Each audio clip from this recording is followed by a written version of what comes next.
మన కనుల ముందు కనబడుతున్న పరిస్థితులు కావచ్చు, లేదా ఆత్మీయులైన వారే మన వారు అనుకున్న వారే మాట్లాడుతున్న మాటలను బట్టి కావచ్చు, కొన్నిసార్లు మన ప్రాణానికి మనమే జవాబు చెప్పుకోలేని వారిగా ఉంటాం. మన ప్రాణానికి మనమే సమాధానాన్ని చెప్పుకోలేని వారిగా ఉంటాం. అయితే కోరాహు కుమారుల ద్వారా దేవుడు ఈ ఉదయకాల సమయంలో మాట్లాడుతున్నారు.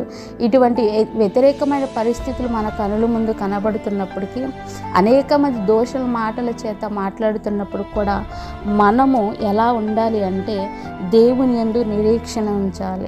మన ప్రాణాలని నీరు కారిపోయే పరిస్థితులు, అటువంటి మాటలు అయిన వారి ఆత్మీయులే వారందరూ అటువంటి మాటలు అంటున్నప్పుడు కూడా మనము కూడా చెప్పగలగాలి ఈ మాట. కోరాహు కుమారులు అన్నట్లుగా మనము కూడా దేవుని యందు నిరీక్షణ ఉంచేవారిగా ఉండాలి.